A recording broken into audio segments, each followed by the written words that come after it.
Le restaurant Le Cercle d'Or était bondé, et le bruit des verres s'entrechoquant se mêlait aux conversations des clients. Élise Moreau travaillait depuis 9 heures sans pause, naviguant entre des cadres et des décideurs qui discutaient d'argent comme d'un passe-temps banal.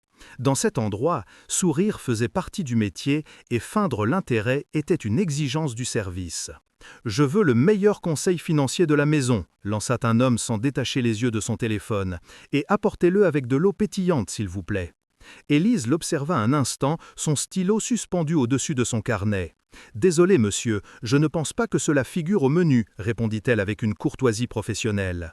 L'homme leva la tête, surpris.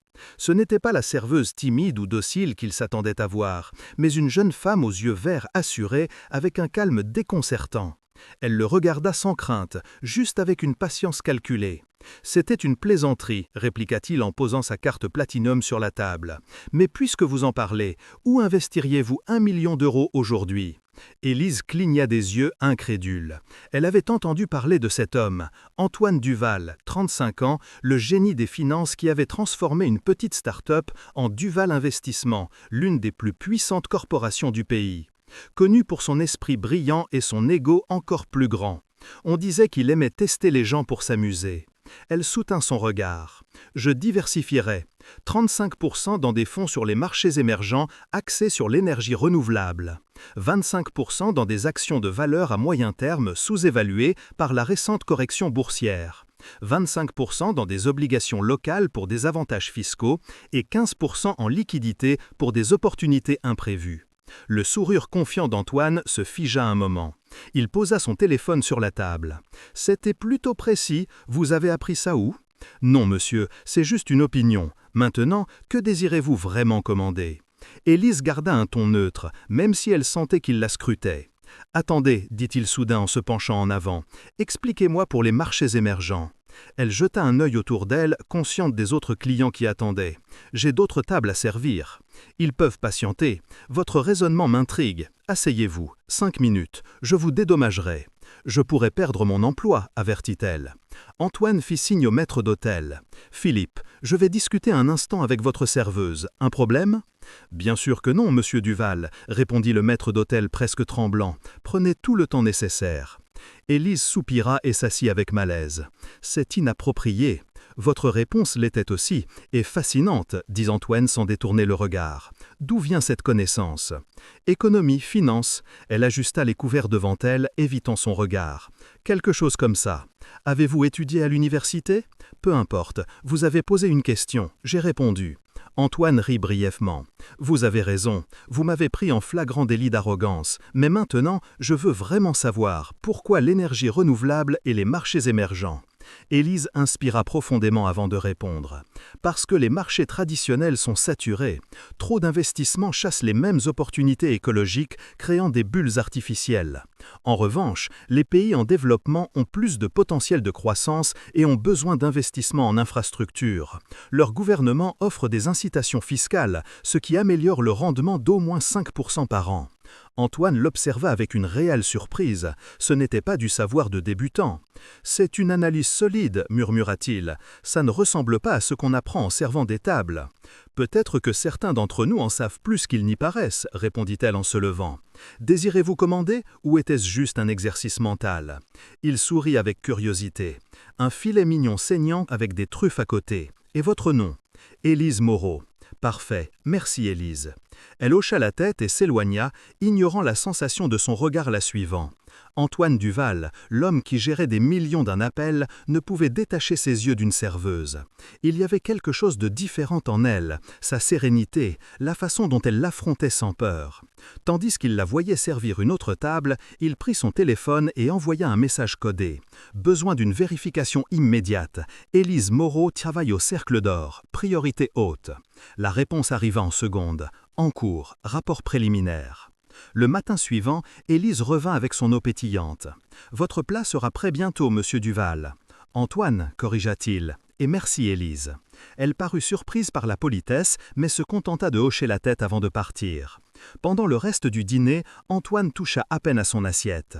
Il ne pouvait s'empêcher de l'observer tandis qu'elle se déplaçait entre les tables, repoussant les remarques d'autres clients avec élégance. Il y avait en elle une assurance qui ne collait pas au rôle de serveuse. À la fin, quand arriva l'addition, Antoine inscrivit un montant exorbitant.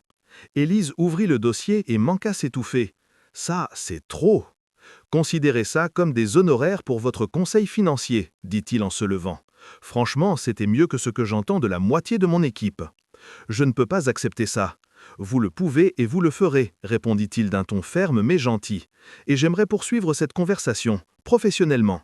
Je ne pense pas que ce soit approprié. »« Peur » demanda-t-il avec un demi-sourire. « Non, dit-elle en relevant le menton. « Prudence. » Antoine nota quelque chose au verso de sa carte de visite et la lui tendit. « Quand vous changerez d'avis, appelez-moi. J'ai une proposition qui pourrait vous intéresser. »« Si je change d'avis, » corrigea-t-elle en prenant la carte. « Croyez-moi, ce sera quand ?» Quand il quitta le restaurant, son chauffeur l'attendait avec la voiture allumée. « À la maison, monsieur » demanda-t-il. « Non, au bureau. J'ai quelque chose à vérifier. » Dans le vestiaire du personnel, Élise regarda la carte dorée avec le numéro écrit à la main. Le montant du chèque était exactement ce qu'il lui fallait pour payer le semestre restant de son master.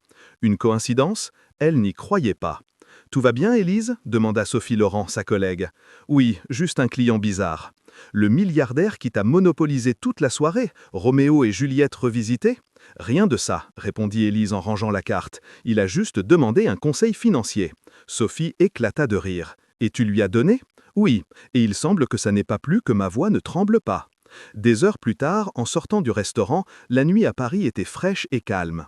Élise marcha jusqu'à la station de métro.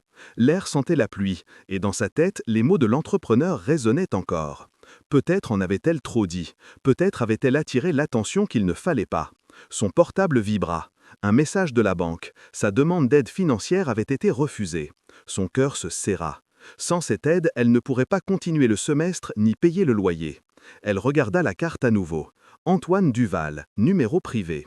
Elle inspira profondément, ravalant sa fierté. Elle composa le numéro. « Je ne m'attendais pas à votre appel si vite », dit sa voix de l'autre côté, sûre, presque amusée. « Je veux en savoir plus sur cette proposition », répondit-elle sans détour. « Excellent. Demain à 15 h, je vous enverrai l'adresse. J'ai cours jusqu'à 14 h. Parfait, je vous attends après. » « Antoine, » dit-elle avant de raccrocher, « si ça s'avère déplacé, c'est strictement professionnel, Élise. » Rien de plus. Elle raccrocha et le silence remplit à nouveau la pièce. Élise savait qu'elle était sur le point de franchir une de ces décisions qui changent la vie. Elle espérait juste ne pas le regretter. Le jour suivant se leva clair, mais pour Élise Moreau, rien ne semblait limpide. Elle avait dormi à peine quelques heures, se tournant et se retournant dans son lit en repassant mentalement la conversation avec Antoine Duval.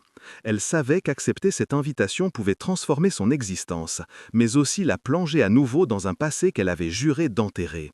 À 14h30, elle prit le métro vers le quartier des affaires.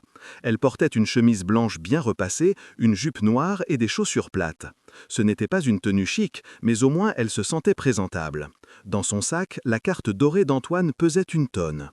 Le bâtiment de Duval Investissement s'élevait comme un géant de verre reflétant le ciel. À l'entrée, des hommes en costume marchaient d'un pas déterminé, chacun parlant au téléphone ou consultant des tablettes. Élise inspira profondément avant de franchir les portes tournantes. « Bonjour » salua-t-elle la réceptionniste. « J'ai un rendez-vous avec monsieur Duval. »« Votre nom » demanda la femme d'un ton professionnel, avec un regard rapide de la tête aux pieds. « Élise Moreau. » La réceptionniste tapa quelque chose, fronça légèrement les sourcils, puis hocha la tête. « C'est dans son agenda. Vous pouvez attendre dans le salon. » Élise s'assit sur une chaise trop moderne pour être confortable. Autour d'elle, tout sentait le bois poli et le succès. Dans cet endroit, même le silence semblait coûteux. Un homme grand apparut quelques minutes plus tard. Il avait une quarantaine d'années, des cheveux châtains grisonnants et une expression qui imposait le respect. « Mademoiselle Moreau, » dit-il d'une voix grave, « je suis Philippe Moreau, chef des opérations. Monsieur Duval vous attend. » Ils marchèrent dans un couloir vitré d'où l'on voyait des dizaines d'analystes concentrés devant des écrans remplis de graphiques et de chiffres en mouvement. Personne ne leva la tête. Le bruit de leurs pas était le seul à briser le calme. Devant une porte avec le nom Antoine Duval gravé en métal, Philippe s'arrêta. « Attendez ici un moment, » dit-il avant d'entrer. À travers la vitre, Élise aperçut Antoine derrière un immense bureau, parlant d'un ton sérieux. Quand il leva les yeux et la vit, son expression changea. Il sourit et lui fit signe d'entrer. « Élise, quel plaisir de vous voir, » dit-il en se levant. « Merci d'être venue. » « Je n'étais pas sûr de le faire, » admit-elle en avançant avec prudence. Pourtant, vous êtes là, et ça en dit long. Asseyez-vous, je vous prie. Le bureau était spacieux, sobre, avec une vue imprenable sur la ville. Antoine avait les manches retroussées et une confiance naturelle qui imposait sans hausser la voix. « Je suppose que vous vous demandez pourquoi je vous ai demandé de venir, commença-t-il. « Disons que la curiosité m'a suivi toute la journée, répondit-elle. Antoine sourit avec un geste serein. « Hier soir, j'ai fait vérifier vos informations. » « Calmez-vous, rien d'illégal, précisa-t-il vite en voyant son expression. Juste les bases. Vous étudiez un MBA à l'Université de Paris. Vous travaillez au Cercle d'Or, mais ça n'explique pas comment vous avez fait l'analyse d'hier soir. Je lis beaucoup, répondit-elle d'un ton neutre. Ne me faites pas rire, répliqua-t-il entre amusement et scepticisme. Ce que vous avez dit n'était pas de la théorie livresque, c'était de l'expérience. Élise détourna le regard vers la fenêtre. Certains apprennent de manière différente. Je n'en doute pas. Antoine se pencha en avant. Mais je m'interroge sur pourquoi quelqu'un avec votre talent finit par servir des tables. Parce que parfois la vie ne vous laisse pas le choix, répondit-elle froidement. Il l'observa quelques secondes avant de hocher la tête. Je comprends, mais le fait est que vous m'avez impressionné. C'est pourquoi je veux vous offrir quelque chose. Élise le regarda avec méfiance. Une autre blague comme hier soir? Rien de tel, je parle sérieusement. Antoine se leva et ouvrit un panneau de verre derrière le bureau. Sur le mur apparut un écran avec des graphiques et des projections. J'ai un ensemble de projets en évaluation. Mon équipe n'arrive pas à se décider. La moitié veut investir, l'autre dit que c'est trop risqué. Je veux votre avis. Celui d'une serveuse, demanda-t-elle ironiquement. Celui d'un esprit qui ne pense pas comme les autres. Élise se leva et observa les données attentivement. Sans demander la permission, elle s'approcha du clavier et commença à réorganiser les chiffres, ouvrir des fichiers et comparer des patterns. Pendant un instant, elle oublia où elle était.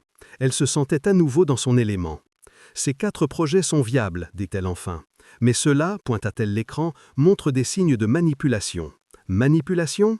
Exact. Les chiffres sont trop stables. La croissance réelle n'est jamais linéaire. De plus, si vous comparez la consommation d'énergie avec la production déclarée, les nombres ne collent pas. Antoine s'approcha, observant les graphiques à ses côtés. « Comment avez-vous vu ça si vite ?»« Expérience, répondit-elle presque sans y penser. « Vous venez d'éviter que j'investisse dans une fraude de plus de 120 millions, dit-il à voix basse. Élise le regarda avec sérénité. « Vous exagérez. Ce qui est évident pour vous passe inaperçu pour la plupart, répliqua-t-il.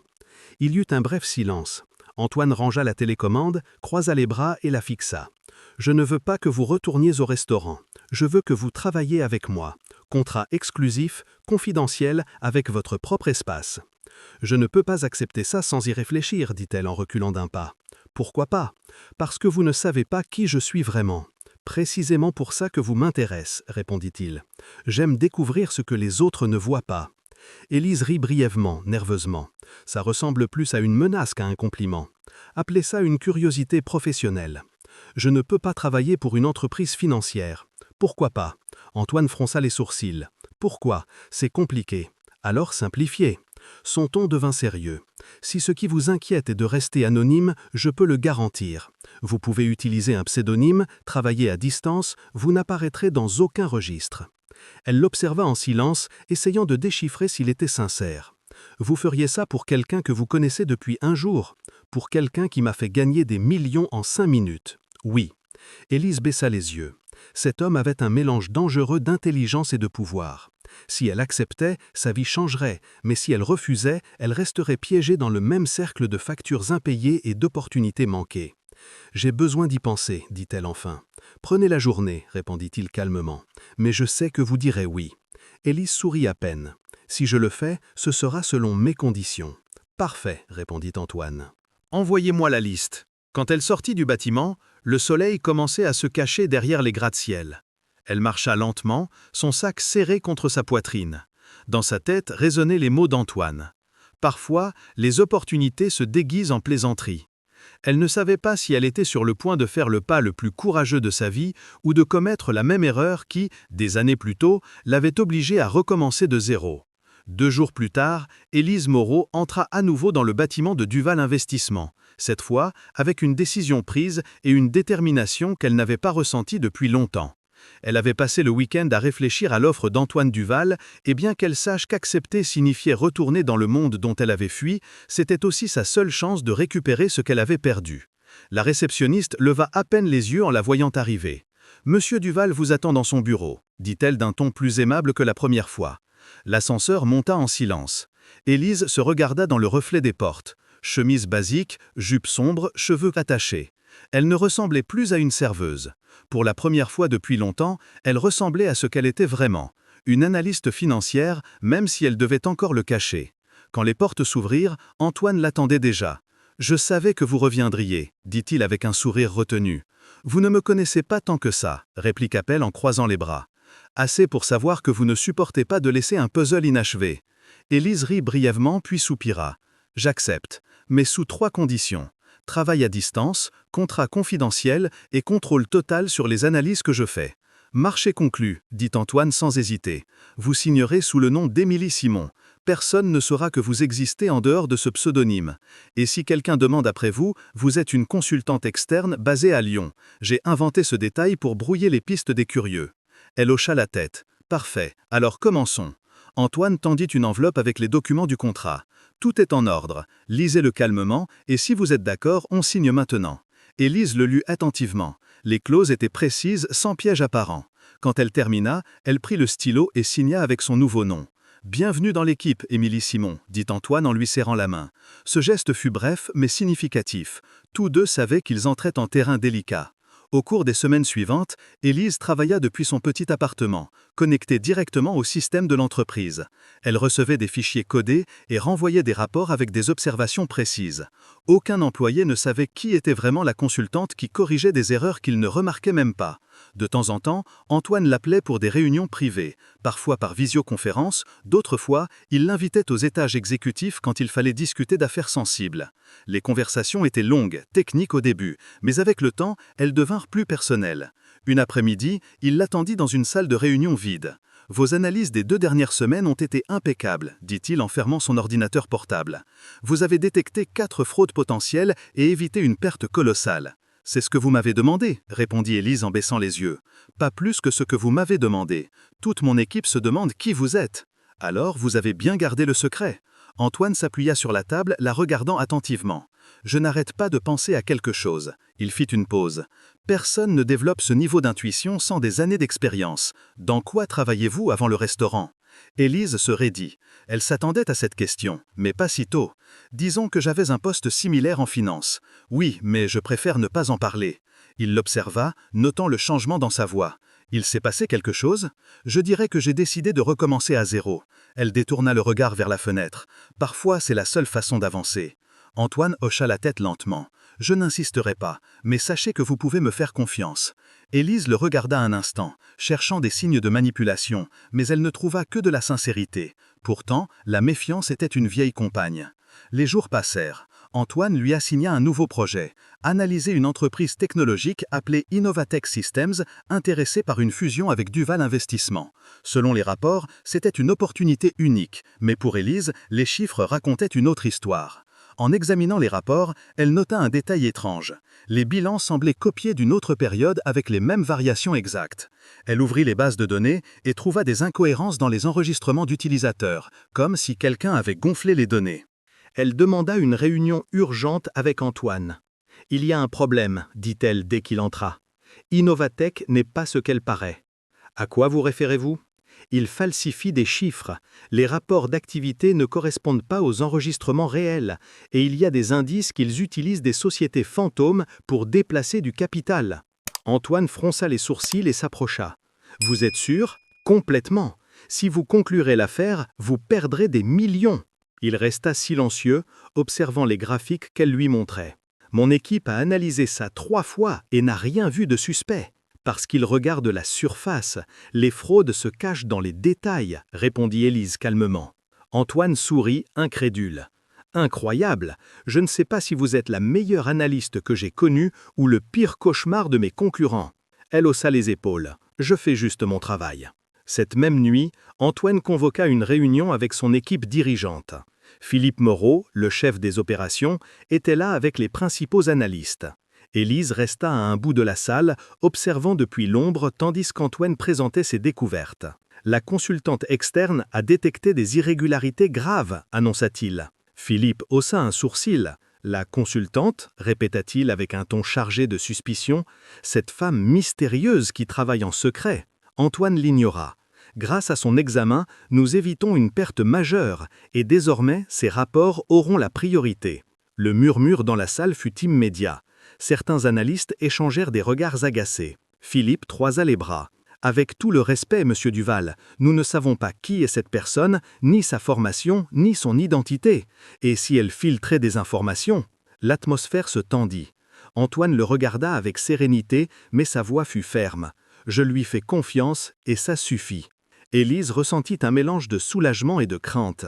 Elle savait que sa présence générait des soupçons, et si quelqu'un fouillait trop, son passé ressortirait. Quand la réunion se termina, Antoine s'approcha d'elle.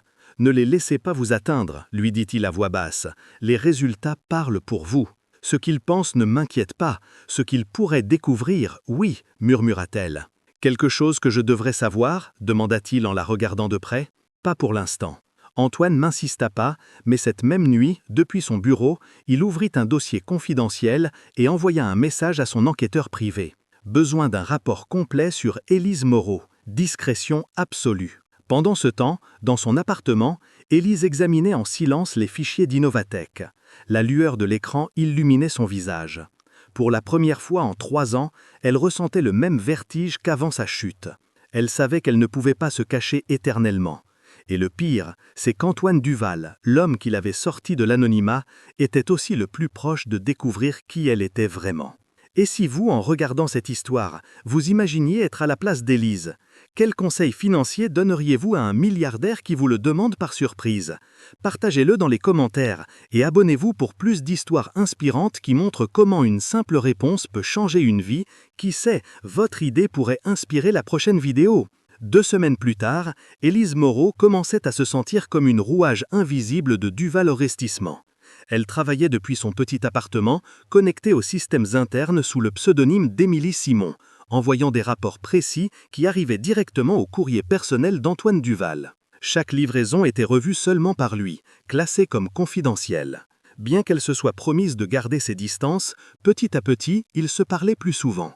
Parfois, les appels s'étendaient au-delà du travail, des discussions sur des livres, des voyages ou simplement sur l'absurdité du monde des affaires. Antoine l'écoutait avec un mélange de respect et de curiosité, comme s'il essayait de la décrypter sans l'effrayer. Mais la tranquillité dura peu. Au bureau, tout le monde n'était pas content de la présence de cette consultante anonyme. Philippe Moreau, le chef des opérations, était le premier à montrer sa défiance. Ce n'est pas normal que le directeur général reçoive des rapports directs de quelqu'un sans dossier, commenta-t-il un après-midi à voix basse à un autre exécutif. Personne ne sait qui c'est, même pas aux ressources humaines. Les rumeurs se mirent à gonfler. Certains disaient qu'Émilie Simon était une spécialiste étrangère, d'autres qu'elle était une ex-analyste renvoyée d'une firme d'investissement. La seule certitude est que ces rapports avaient toujours raison. Un matin, Antoine cita l'Élise pour discuter d'un nouveau projet. C'était la première fois que la réunion inclusait plusieurs directeurs. Elle arriva à l'heure, vêtue d'un ensemble bleu foncé, simple mais élégant. Philippe était déjà là, examinant des documents avec les sourcils froncés. « Merci d'être venu, dit Antoine en se levant. Je veux que vous participiez à la revue du rapport sur Nova Energy, l'entreprise que nous envisageons d'acquérir. » Élise hocha la tête et s'assit à l'opposé de la table. Philippe ne cacha pas son malaise. « Donc vous êtes la fameuse consultante externe ?» demanda-t-il avec ironie. « C'est comme ça qu'on m'appelle ?»« Oui, répondit-elle calmement. »« Intéressant. » Philippe croisa les bras. « Parce que selon nos fichiers, Émilie Simon n'a pas de registre fiscal en France. Où êtes-vous basé exactement ?» Antoine intervint immédiatement. « Philippe, ça n'est pas pertinent. Ce qui compte, c'est son analyse. » Élise garda son sang-froid, même si elle sentait la tension dans l'air. « Si vous voulez, je peux vous montrer les résultats. » Elle alluma son ordinateur et projeta l'écran. Nova Energy paraît solide, mais ses rapports de production sont manipulés. « Manipulés ?» répéta Philippe. « Oui. » Élise agrandit un graphique. Les chiffres de consommation électrique ne correspondent pas au niveau de production déclaré. C'est impossible de maintenir ce marge d'efficacité sans altérer les enregistrements. Les autres exécutifs se penchèrent vers l'écran, surpris. « Comment l'avez-vous découvert ?» demanda l'un d'eux, comparant ces données au rapport public de la Commission nationale de l'énergie. « Les nombres ne mentent pas, il faut juste savoir les lire. » Antoine sourit avec fierté. « C'est exactement pourquoi elle est ici. » Philippe ferma son dossier avec force. « Et c'est aussi pourquoi ça m'inquiète, dit-il d'un ton sec. Personne en dehors de cette entreprise ne devrait avoir accès à des informations si sensibles. Qui nous garantit que vous ne filtrez pas des données ?» Élise le regarda droit dans les yeux. « Mon travail est de vous protéger d'une fraude, pas d'en commettre une. Et nous devrions le croire juste parce que vous le dites. Croyez-le ou non, ses résultats la soutiennent, » interrompit Antoine. « Je lui fais entièrement confiance. » Le silence fut malaisant. Philippe serra les lèvres mais ne répondit pas. La réunion continua entre graphiques et arguments. Élise expliqua en détail comment Nova Energy cachait des pertes opérationnelles et maquillant des bilans. Chaque modèle sapait la crédibilité de la compagnie et renforçait la décision d'Antoine d'annuler l'acquisition. Quand tous sortirent, il s'approcha d'elle. « Vous avez bien géré la pression », dit-il avec un sourire. « Ce n'était pas la première fois que quelqu'un essaie de me faire trébucher. » « Vous parlez de quelque chose en particulier » demanda-t-il curieux. Élise hésita quelques secondes avant de répondre. « Avant ça. » Il l'observa attentivement. « Qu'est-ce qui s'est passé avant ça, Élise ?» Elle garda le silence. Elle avait la réponse sur le bout de la langue, mais la prononcer était comme rouvrir une plaie qui saignait encore. « Rien qui vaille la peine d'être rappelé, » dit-elle enfin. Antoine n'insista pas, mais cette phrase le laissa songeur. Cette nuit-là, depuis son bureau, il rouvrit le fichier confidentiel qu'il avait demandé des semaines plus tôt. L'enquêteur lui avait envoyé un rapport incomplet. Aucun registre officiel d'une Élise Moreau avant il y a 3 ans, sans antécédents fiscaux, professionnels ni éducatifs. Possible nouvelle identité. Recommandons enquête internationale. Antoine ferma le fichier sans savoir quoi penser. Son intuition lui disait qu'elle n'était pas dangereuse, mais il savait aussi qu'un secret comme ça n'était jamais innocent. Pendant ce temps, dans son appartement, Élise analysait de nouveaux données quand son téléphone vibra. C'était un email anonyme avec pour sujet « Nous savons qui vous êtes ». Le message ne contenait qu'une phrase. Certaines erreurs ne s'effacent pas en changeant de nom. Son cœur fit un bond. Elle regarda par la fenêtre, mais la rue était vide. Elle ferma son ordinateur et éteignit les lumières. Ça faisait 3 ans que personne n'avait mentionné son passé, mais ces mots étaient trop spécifiques pour être une coïncidence. Le lendemain, elle arriva au bureau plus tôt que d'habitude. Antoine nota son expression. « Tout va bien ?»« Oui, mentit-elle, juste peu dormi. » Durant la matinée, elle essaya de se concentrer, mais n'y arrivait pas. Les chiffres à l'écran se mélangeaient avec des souvenirs qu'elle avait tenté d'enterrer. Son ancien emploi, les réunions où on la regardait avec suspicion, les accusations fausses, les titres qui avaient ruiné sa carrière. À midi, Antoine l'appela dans son bureau. « Nous devons parler », dit-il d'un ton sérieux. Élise le suivit en silence. Quand la porte se ferma, il tourna l'écran de son ordinateur vers elle. « Philippe a fait quelque chose qu'il n'aurait pas dû. Il a ordonné une vérification de vos antécédents sans mon autorisation. » Élise sentit l'air lui manquer. « Et qu'a-t-il trouvé ?»« Rien. » Antoine l'observa fixement, ou plutôt trop peu. « Il n'y a pas de trace de vous avant 2022. » Elle baissa les yeux.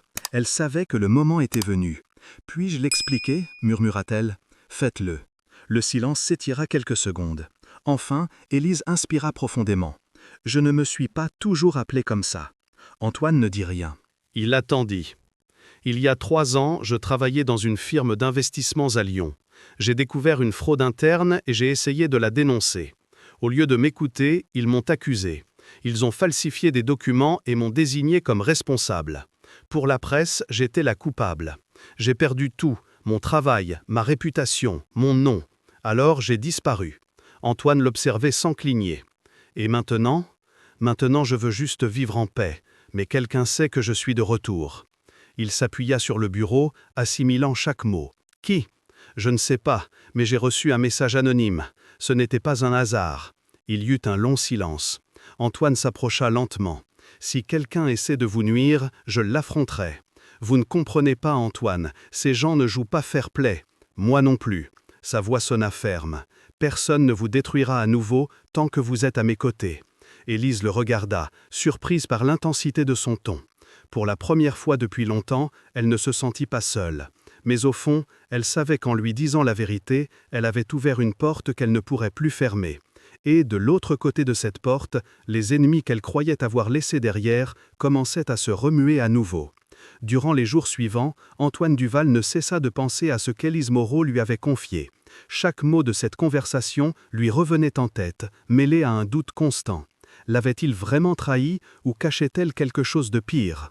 Depuis son bureau, il observait la ville à travers les baies vitrées tout en donnant des instructions à son assistant. « Je veux un rapport détaillé sur toutes les firmes d'investissement qui opéraient à Lyon il y a 3 ans, surtout celles investiguées pour fraude. » « Un nom en particulier, monsieur ?» demanda l'assistant. « Oui, cherchez quelque chose lié au nom Bertrand. » Le nom lui était venu lors d'une réunion des mois plus tôt. Bertrand et Associés, une corporation à la réputation propre mais à la poigne de fer. Son instinct lui disait que la connexion était là. Pendant ce temps, Élise tentait de poursuivre sa routine. Elle était revenue travailler depuis son appartement, mais la concentration lui était impossible.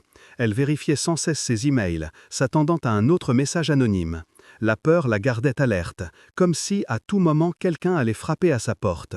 Une après-midi, Antoine l'appela. « J'ai besoin de vous voir en personne », dit-il d'un ton qui n'admettait pas de discussion. « Qu'est-ce qu'il se passe ? Venez juste, c'est important. » Quand Élise arriva au bureau, il l'attendait déjà avec une chemise sur le bureau. « J'ai fait mes propres recherches », commença-t-il, « et je crois avoir découvert ce qui vous est vraiment arrivé. » Élise resta immobile. « Qu'avez-vous trouvé ?»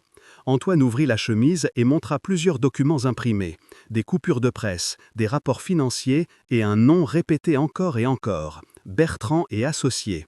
Elle sentit un nœud à la gorge. Ce n'est pas possible. Si, ça l'est, continua-t-il. La même entreprise qui vous a accusé de fraude essaie maintenant de s'associer avec nous. Élise s'effondra sur la chaise. Alors c'était vrai. Ils me cherchent. Pourquoi ? Demanda Antoine. Qu'est-ce qu'ils savent ? Je ne sais pas, mais s'ils s'intéressent à vous, c'est parce qu'ils suspectent que je suis proche. Antoine l'observa attentivement. J'ai besoin que vous me disiez tout, depuis le début. Élise inspira profondément. C'était le moment de dire la vérité complète. J'ai travaillé chez Bertrand et Associés pendant 5 ans. J'y suis arrivé comme analyste senior en investissements internationaux. J'ai découvert qu'ils manipulaient des données de projets à l'étranger pour détourner des fonds vers des sociétés fantômes. Quand je l'ai signalé, mon chef m'a demandé de me taire, mais j'ai insisté. Et ils vous ont accusé, compléta Antoine. Exact. Ils ont falsifié ma signature sur plusieurs documents. Quand la presse l'a su, mon nom était partout. Ils disaient que j'étais une voleuse qui avait ruiné la confiance des investisseurs. Antoine serra les poings. Vous avez essayé de vous défendre ? Oui, mais ils avaient le pouvoir, l'argent et les contacts. Personne ne m'a cru. J'ai perdu ma licence professionnelle et j'ai dû disparaître. Il y eut un long silence. Antoine marcha jusqu'à la fenêtre, regardant l'horizon. Donc, le message que vous avez reçu n'était pas une menace au hasard. Vous êtes aussi dans leur viseur maintenant, dit-elle d'une voix tremblante. Il se tourna vers elle. Ils ne me font pas peur. J'ai affronté des requins pires. Ce ne sont pas de simples requins, Antoine. Ce sont des gens capables de détruire des carrières et des vies d'un seul appel.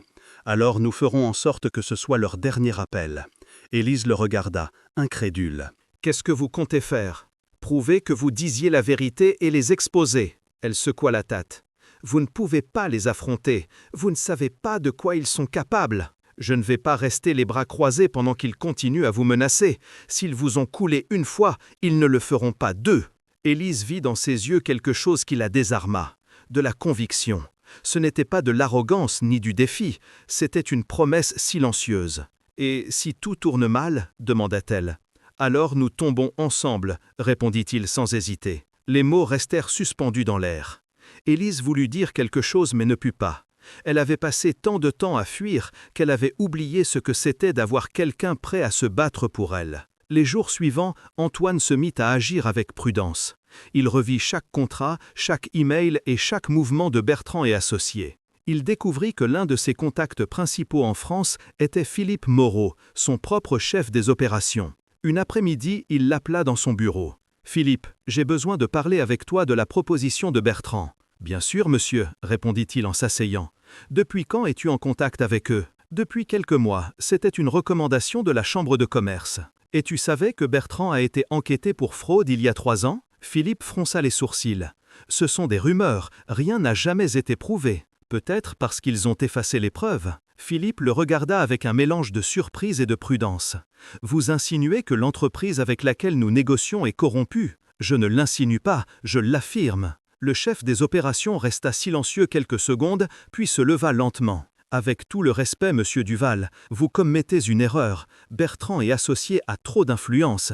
Si vous les confrontez, il pourrait écraser votre compagnie. » Antoine le regarda fixement. « On verra qui écrase qui. » Cette même nuit, il envoya un message à Élise. « J'ai besoin que tu revoies tous les anciens enregistrements de Bertrand. Cherche des irrégularités dans les signatures et transfère entre 2018 et 2020.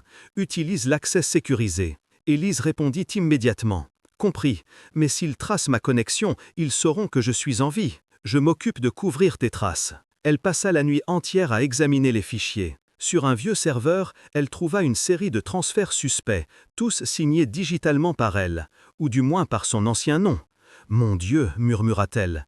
Chaque document était une preuve de comment ils avaient fabriqué sa culpabilité. Les enregistrements montraient que les autorisations avaient été faites depuis une autre adresse IP appartenant au bureau privé de Nicolas Bertrand, l'héritier de la firme. Élise imprima les preuves et les apporta le lendemain au bureau d'Antoine. « Voilà, dit-elle en posant les documents sur le bureau, c'est la preuve qui peut les couler. » Il les examina un par un, incrédule. « C'est suffisant pour rouvrir l'affaire. »« Oui, mais aussi pour qu'il nous pourchasse. » Antoine le regarda avec sérieux. « Tu n'es pas seul. Plus maintenant. » Pour la première fois depuis longtemps, Élise sourit vraiment. « Merci, murmura-t-elle. » Il inspira. « Je vais organiser une réunion avec Bertrand. Je veux qu'ils soient face à moi quand ils sauront que leurs mensonges sont finis. Tu ne peux pas y aller seul. » « Je ne le ferai pas. Je te veux là. » Élise le regarda avec un mélange de peur et d'admiration. « S'ils me reconnaissent, alors il sera trop tard pour nous arrêter. » Au crépuscule, tandis que tous deux sortaient du bâtiment, une voiture noire les observait depuis le coin. À l'intérieur, un homme parlait au téléphone. « On l'a retrouvée, dit-il à voix basse. Elle est avec lui. » L'appel se termina par une phrase qui ferait frissonner quiconque. « Alors, éliminez-les tous les deux. » Le lever du soleil arriva nuageux sur Paris, comme si le ciel pressentait ce qui allait se passer. Antoine Duval revoya pour la dernière fois les documents sur Bertrand et associés avant la réunion. Il avait peu dormi, l'esprit agité par ce qu'il prévoyait de faire. Devant lui, une chemise avec des preuves imprimées et une clé USB avec l'évidence qu'Élise Moreau avait trouvée. Il savait que s'opposer au Bertrand était un mouvement risqué. Cette famille avait du pouvoir, de l'argent et des influences à tous les niveaux. Mais s'il y avait une chose qu'il avait apprise dans les affaires, c'était que certains empires s'effondraient quand quelqu'un osait dire stop. À 9 heures précises, son assistant l'avertit que les visiteurs étaient arrivés. « Vous êtes sûr de vouloir les recevoir sans avocat présent, monsieur Duval ?» demanda-t-il avec inquiétude. « Absolument, répondit-il calmement. Je veux voir leur visage quand ils entendront ce que j'ai à dire. » Dans la salle de réunion, l'atmosphère se tendit dès que les invités entrèrent. Nicolas Bertrand, impeccablement vêtu d'un costume gris avec un sourire calculé, fut le premier à tendre la main. « Antoine, dit-il aimablement, un plaisir de nous rencontrer enfin. »« Le plaisir sera mien si nous sortons d'ici sans mensonge, » répliqua Antoine.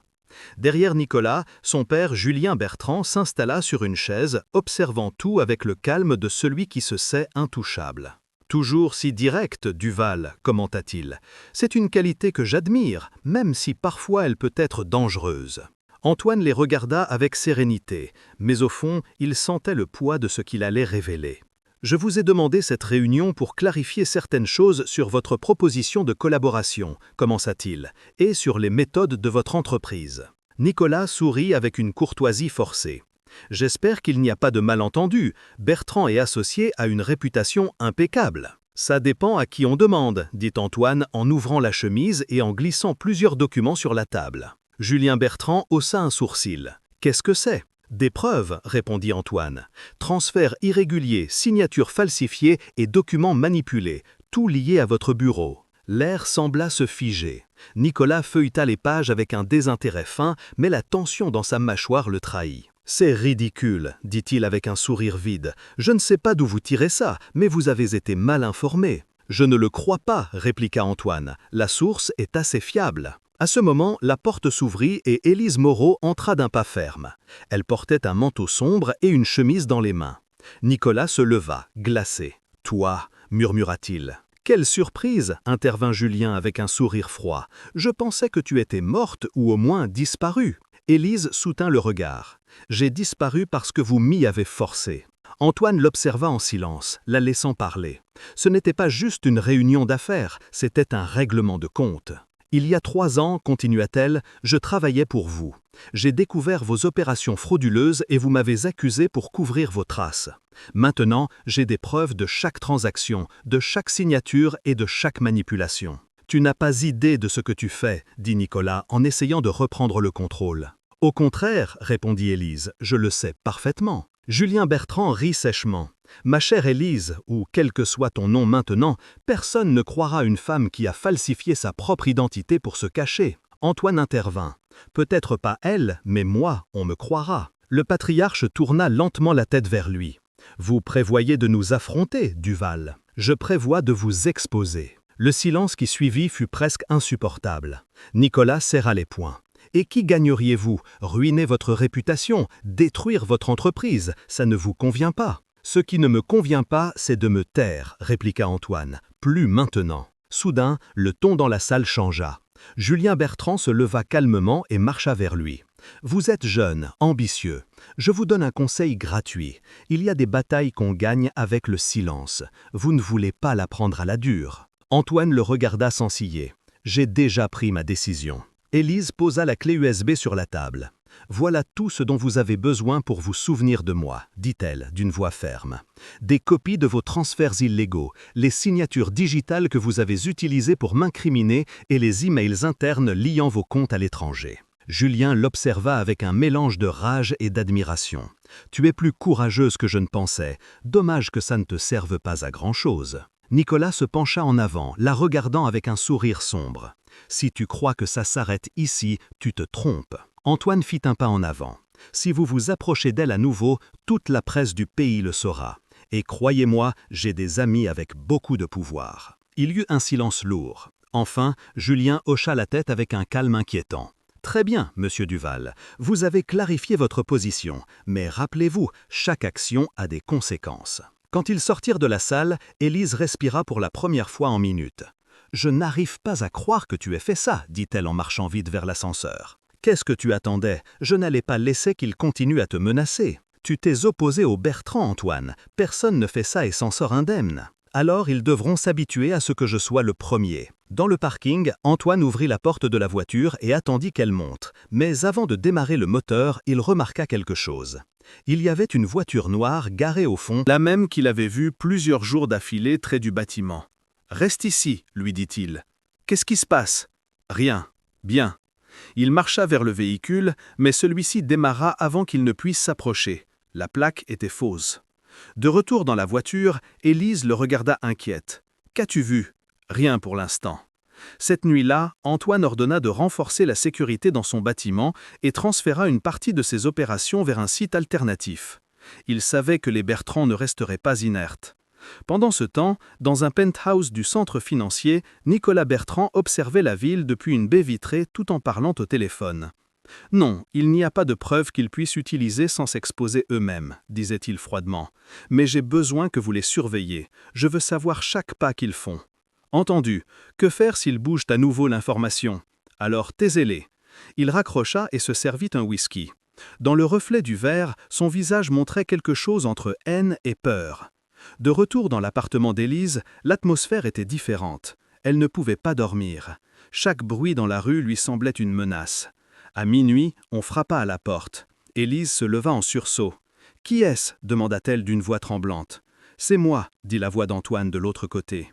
Elle ouvrit et le trouva avec une expression fatiguée. « Je n'arrivais pas à dormir, admit-il. Je voulais m'assurer que tu allais bien. »« Je suis nerveuse, mais vivante, c'est déjà beaucoup. » Antoine entra et s'assit sur le canapé. « Je ne t'ai pas menti quand j'ai dit que je te protégerais. »« Je sais, » murmura-t-elle en s'asseyant à côté de lui, « mais je ne veux pas que tu finisses par payer pour mes erreurs. » « Ce ne sont pas tes erreurs, Élise. Tu as été victime d'une injustice, et je jure que je ne laisserai pas ça se répéter. » Pendant un instant, le silence les enveloppa. Élise le regarda et sentit quelque chose de différent. Pas seulement de la gratitude, mais de la confiance, quelque chose qu'elle croyait avoir perdu pour toujours. « Et si les Bertrand tentent quelque chose de plus ?» demanda-t-elle. « Alors nous jouerons leur propre jeu, » répondit Antoine en la regardant dans les yeux, « et nous les battrons. » Tandis qu'il parlait, un drone silencieux flottait devant la fenêtre du bâtiment, enregistrant chaque mot, chaque geste. Sur un moniteur distant, Nicolas Bertrand observait la transmission avec un sourire satisfait. « Parfait, » murmura-t-il. « Continuez à parler. Comme ça, vous me donnez tout ce dont j'ai besoin pour vous détruire. » Le vrai jeu ne faisait que commencer. La matinée suivante commença avec une sensation étrange dans l'air.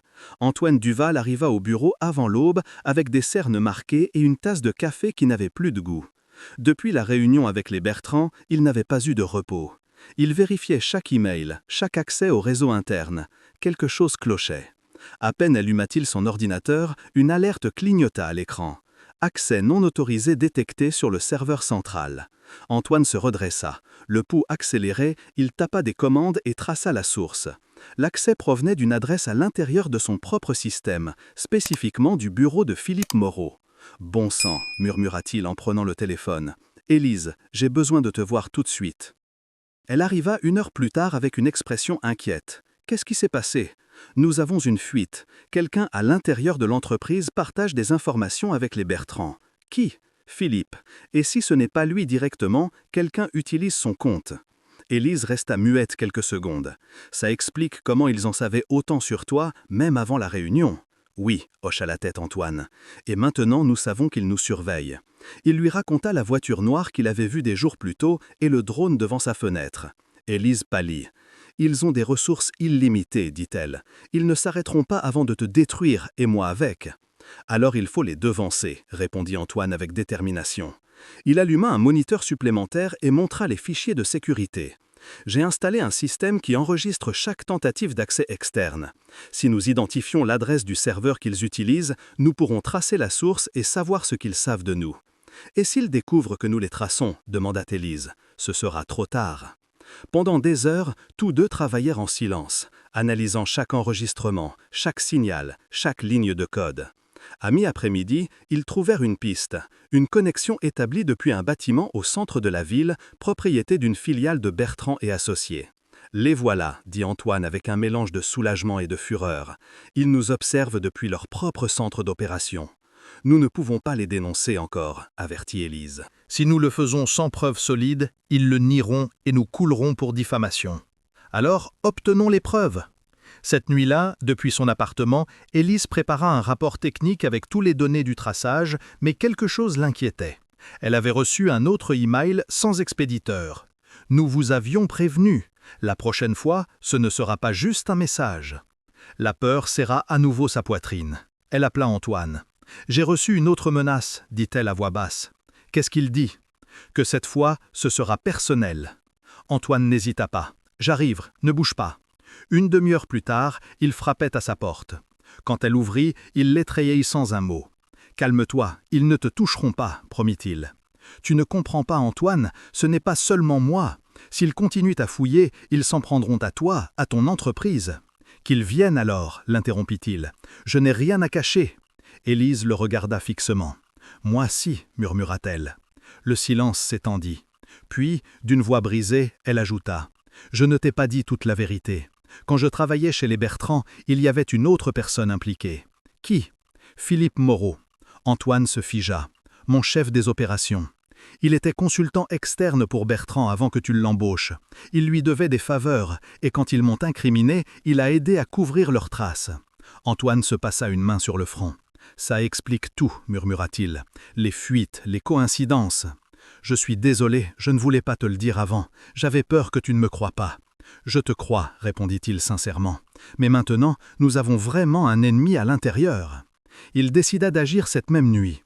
Il contacta discrètement son chef des systèmes et demanda un accès complet au courrier de Philippe. En quelques minutes, ils découvrirent une série de messages cryptés envoyés à une adresse liée au Bertrand. Les emails contenaient des informations sur des réunions, des stratégies et même des enregistrements audio entre Antoine et Élise. « Ils nous écoutaient, dit-elle horrifiée. « Oui, et pas seulement ça. » Antoine ouvrit le fichier le plus récent. Ici, il dit qu'il prévoit de pirater nos comptes pour nous incriminer dans du blanchiment d'argent.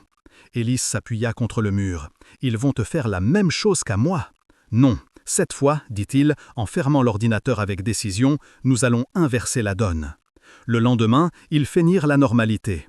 Philippe le salua avec son expression sérieuse habituelle, sans soupçonner qu'il savait la vérité. « Bonjour, monsieur Duval, dit-il en entrant dans le bureau. « Bonjour, répondit Antoine avec un calme étudié. « J'ai besoin que tu coordonnes le transfert de documents avec Bertrand. Je veux que tout passe par ton bureau. » Philippe hocha la tête, apparemment tranquille. « Bien sûr. » Autre chose? Oui, cet après-midi, je te verrai à la réunion du comité exécutif. Ne manque pas. Quand il sortit, Antoine se tourna vers Élise. À 15 heures précises, nous l'affronterons. La réunion commença à l'heure. Tous les directeurs étaient présents. Antoine prit la parole sans détour.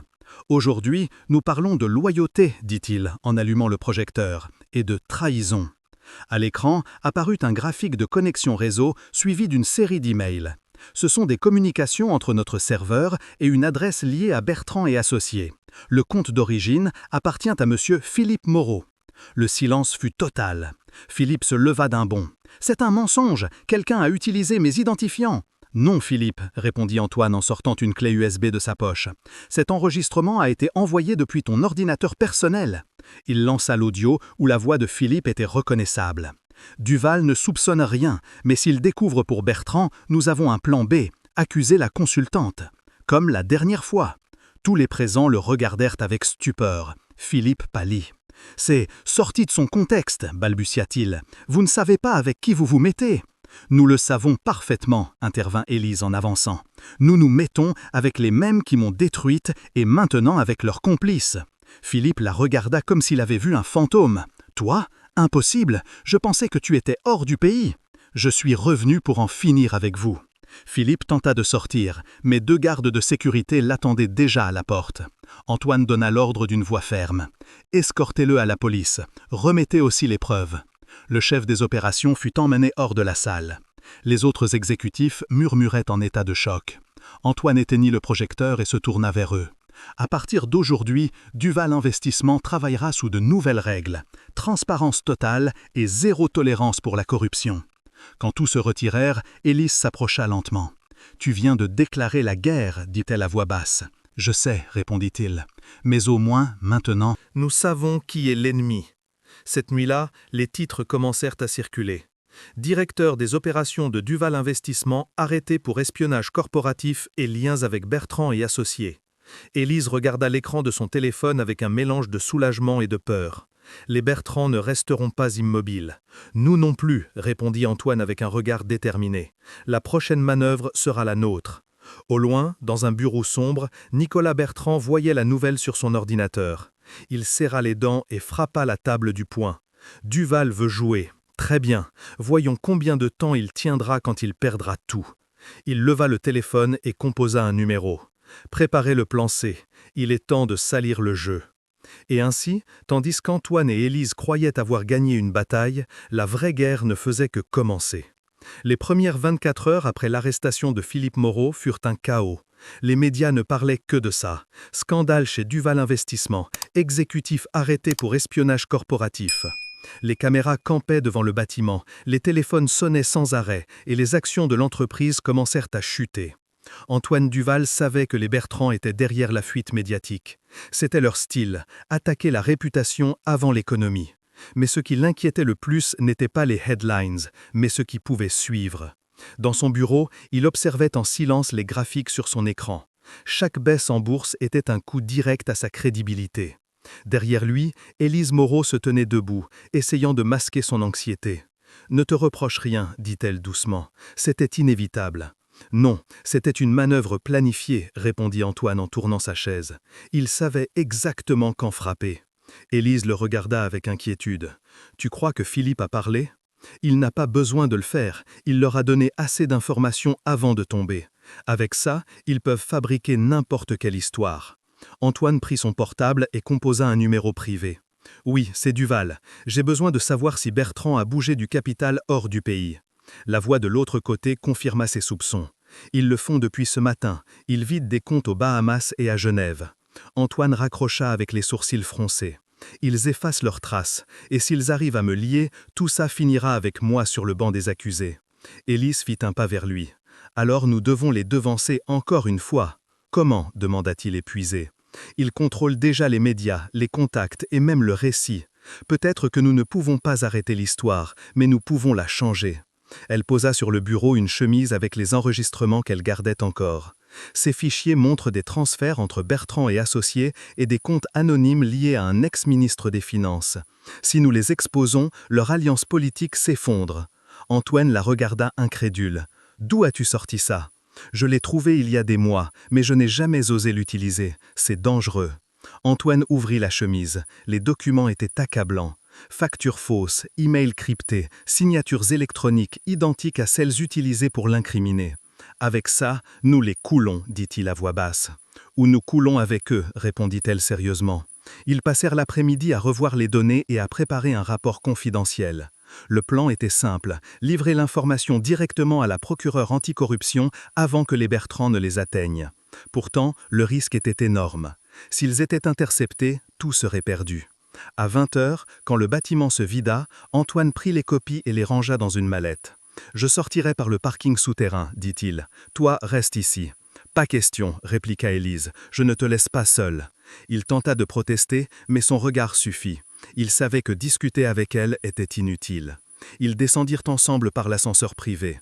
Dehors, la pluie tombait drue, couvrant le bruit des moteurs.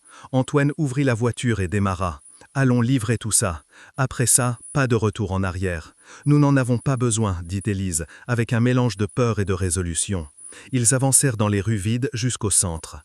Mais avant d'attendre le bâtiment du ministère public, une voiture noire apparut derrière eux, accélérant. « Antoine, avertit-elle, on nous suit. » « Je sais. » Il appuya sur l'accélérateur, esquivant la circulation. Le véhicule ennemi les poursuivit sur plusieurs pâtés de maison jusqu'à ce qu'Antoine tourne brusquement dans une avenue latérale et s'arrête dans un parking couvert. « Descends, ordonna-t-il. « Quoi? Ne discute pas. Cours vers la sortie et appelle cette personne. » Il lui tendit une carte. « C'est mon contact à la procureure. Dis-lui que tu as les preuves. Je les distrairai. » Élise le regarda désespérée. « Je ne te laisse pas. » « Fais-le, Élise, fais-moi confiance. » Elle hésita, mais finalement courut vers la sortie, tandis qu'Antoine redémarrait. La voiture noire apparut secondes plus tard. L'échange de phares fut bref, puis le bruit d'un choc résonna dans tout le parking. Élise se retourna juste à temps pour voir l'impact. Elle courut en arrière en criant son nom. La voiture d'Antoine était défoncée, mais il réussit à sortir en titubant avec une coupure au front. « Je vais bien, dit-il d'une voix rauque, juste un peu. » Avant qu'il ne puisse finir, des hommes armés descendirent du véhicule ennemi. « Donnez-nous les documents !» cria l'un. Antoine agrippa la mallette et la lança vers Élise. « Cours !» Elle l'attrapa et se précipita vers la sortie, tandis que les tirs résonnaient. La pluie masqua le chaos, mais la peur la propulsait. Elle réussit à sortir dans la rue et à se fondre dans la foule qui courait se réfugier de l'averse. Minutes plus tard, elle arriva au point convenu. Le contact d'Antoine, un avocat à l'air fatigué, l'attendait sous un auvent. « C'est toi ?» demanda-t-il. Élise hocha la tête, trempée et tremblante. « Voilà les preuves. Il faut les livrer aujourd'hui. Où est Duval ? Ils l'ont attaqué. Je ne sais pas si sa voix se brisa. Je ne sais pas s'il a réussi à s'échapper. » L'homme prit la mallette avec urgence. « Fais-moi confiance, ça arrivera aux bonnes mains. » Cette nuit-là, Élise passa les heures enfermée dans un motel anonyme, regardant la fenêtre sans pouvoir dormir. Elle essaya d'appeler Antoine, mais son téléphone était éteint. Chaque minute qui passait augmentait la peur de ne plus le revoir. Au lever du jour, une notification apparut sur son portable. Fichier reçu, procédure lancée. La procureure avait accepté les preuves, mais pas de nouvelles d'Antoine. Heures plus tard, elle alluma la télévision. Les infos parlaient d'un accident de voiture où l'entrepreneur Antoine Duval avait été gravement blessé et avait disparu de l'hôpital où il avait été admis. Élise lâcha la télécommande. « Non », murmura-t-elle en se couvrant la bouche. Elle appela tous les contacts possibles, mais personne ne savait rien. On l'avait sorti de l'hôpital à peine des heures après l'accident, sans trace, sans enregistrement, sans témoin. Cette même nuit, une enveloppe fut glissée sous la porte de sa chambre. Dedans, une seule feuille avec une phrase tapée à la machine. « Si vous voulez le voir vivant, oubliez l'affaire. Bertrand. » Élise sentit le sol se dérouber sous ses pieds. Elle savait qu'elle avait fait une erreur en les affrontant de front, mais elle savait aussi qu'elle ne pouvait plus s'arrêter. Elle inspira profondément, plia la feuille et la rangea dans son sac. « Je vais le trouver, dit-elle à voix basse, même si je dois affronter l'enfer. » Elle alluma son ordinateur, traça les derniers mouvements financiers des Bertrand et localisa un vol privé enregistré cette même horreur vers Marseille. C'est là qu'elle commencerait la recherche, et cette fois, elle ne prévoyait pas de fuir. La chaleur humide de Marseille la frappa dès qu'elle descendit de l'avion. Élise Moreau portait une casquette, des lunettes sombres et un sac à dos avec l'essentiel, son ordinateur, de l'argent liquide et la copie numérique des fichiers qui avaient mis les Bertrand dos au mur. Elle n'avait pas de plan fixe, juste une adresse, une propriété privée en périphérie enregistrée au nom d'une entreprise fantôme liée à eux. Tandis que le taxi avançait sur la route entourée de végétation, Élise repassait mentalement les derniers jours. Les menaces, la disparition d'Antoine Duval, l'enveloppe avec le message. Tout pointait vers la même chose. Les Bertrand l'avaient. Le chauffeur la regarda dans le rétroviseur. « Sûr de vouloir que je vous laisse ici, mademoiselle, y a rien que du maquis. » « Oui, merci. » Elle paya et descendit sans hésiter. Elle attendit que le véhicule s'éloigne et commença à marcher sur le chemin de terre. Au loin, entre les arbres, apparut une structure moderne, une maison aux murs blancs, discrète, avec des gardes armés à l'entrée. Son cœur s'accéléra, elle se cacha derrière les buissons et observa. 2 hommes patrouillaient le périmètre et un 3e surveillait la porte principale. Elle ne pouvait pas les affronter seule, mais ne pouvait pas partir non plus. Soudain, elle vit un rideau bouger à une fenêtre du 2e étage. Ce fut juste un instant, mais assez pour distinguer une silhouette familière. « Antoine » murmura-t-elle. Il était vivant. Elle attendit jusqu'à la tombée de la nuit. Utilisant le bruit de la pluie comme couverture, elle s'approcha du mur arrière. Elle trouva une vieille entrée de service avec une serrure rouillée. Elle sortit un crochet métallique de son sac et après quelques secondes d'effort, la porte céda. À l'intérieur, l'air sentait l'humidité et le confinement. Elle marcha en silence dans un couloir jusqu'à entendre des voix. Elle se cacha derrière un mur et jeta un œil prudemment. Dans une grande salle éclairée par des lampes basses, Nicolas Bertrand parlait au téléphone. « Oui, les papiers ont déjà été détruits. Personne ne pourra rien prouver, disait-il avec arrogance. Et Monsieur Duval, eh bien, bientôt il ne sera plus un problème. » Élise sentit un frisson. L'autre homme dans la salle, un des gardes, répondit « Et la femme ? Peu importe, si elle a quelque chose, elle ne survivra pas pour l'utiliser. » Elle attendit qu'ils sortent tous deux de la pièce et monta les escaliers en silence. Au 2e étage, derrière une porte métallique, elle entendit une voix faible. « Qui est là ?»« Antoine » murmura-t-elle en approchant l'oreille. « Élise ?» La surprise dans son ton fut immédiate. « Comment es-tu arrivée jusqu'ici ?»« Pas le temps, je vais te sortir. » Elle força la serrure avec une barre trouvée dans le couloir. Après plusieurs tentatives, la porte s'ouvrit avec un clic. Antoine était attaché à une chaise, avec des bleus visibles et un bandage au front. Elle courut vers lui. « Calme-toi, tu es presque libre. »« Tu aurais dû rester loin, dit-il d'une voix rauque. Je t'avais prévenu que ce n'était pas sûr, et je t'avais prévenu que je ne pense pas à te perdre. » Elle l'aida à se lever. « Peux-tu marcher ? » ?»« Oui, mais lentement. » Ils descendirent prudemment les escaliers, mais avant d'atteindre la sortie, ils entendirent des pas. Nicolas apparut avec un pistolet à la main, accompagné de 2 hommes armés. « Quel touchant tableau !» dit-il avec un sourire glacial. « L'héroïne vient sauver le chevalier !» Élise se plaça instinctivement devant Antoine. « Laissez-le partir, Nicolas. Vous pouvez encore vous en sortir proprement. »« Proprement ?» Il rit. « Après tout ce que tu as fait, tu crois que je me soucie de nettoyer mon nom ?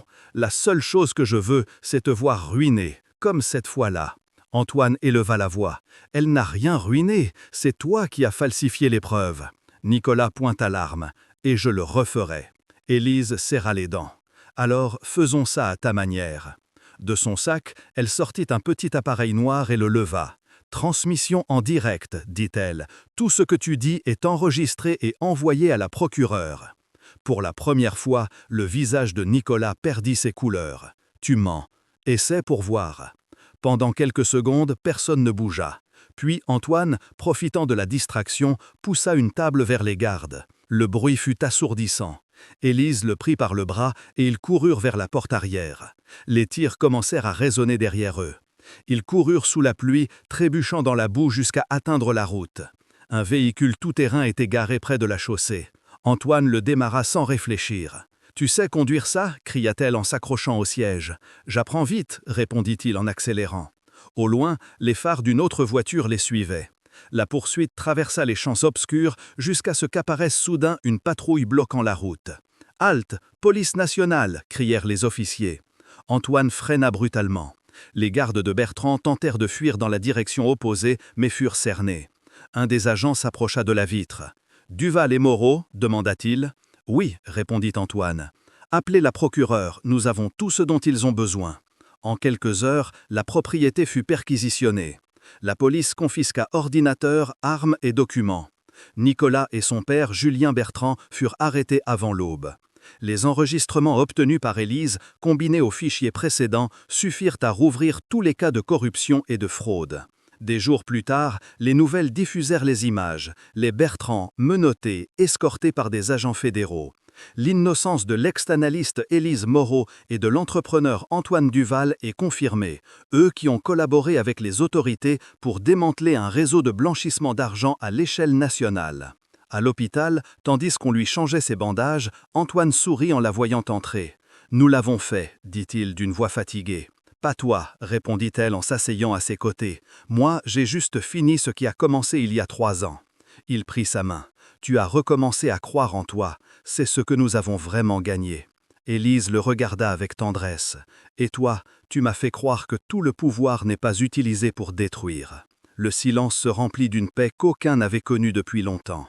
Dehors, la presse criait son nom, mais pour la première fois, Élise n'eut pas peur. « Qu'est-ce que tu vas faire maintenant » demanda Antoine. « Recommencer, cette fois sans me cacher. » Elle le regarda et sourit, « Bien que je ne prévoie pas de m'éloigner trop. »« Alors, je devrais m'assurer que tu restes. » Tous deux rirent doucement. Élise se pencha et l'embrassa lentement, comme si tout ce qu'ils avaient vécu n'avait valu que pour ce moment. Semaines plus tard, lors d'une conférence de presse, Antoine présenta officiellement la nouvelle phase de la compagnie. À partir d'aujourd'hui, Duval Investissement travaillera en partenariat avec une nouvelle associée, Élise Moreau, directrice d'analyse éthique et financière. Les caméras capturèrent le moment où elle monta sur scène. Elle portait un tailleur blanc simple et une expression sereine. « Ce n'est pas seulement gagner de l'argent, dit-elle au micro, mais retrouver la confiance en ce que nous faisons. » Le public applaudit. Antoine la regarda depuis le côté de la scène avec un sourire qui en disait plus que n'importe quel mot. Cette nuit-là, quand les lumières s'éteignirent et les interviews se terminèrent, ils sortirent ensemble du bâtiment. « Et maintenant » demanda-t-elle, tandis qu'ils marchèrent vers la voiture. « Maintenant, vivre sans peur » répondit-il. Élise le regarda et pour la première fois depuis longtemps sentit que la vie avait à nouveau un sens.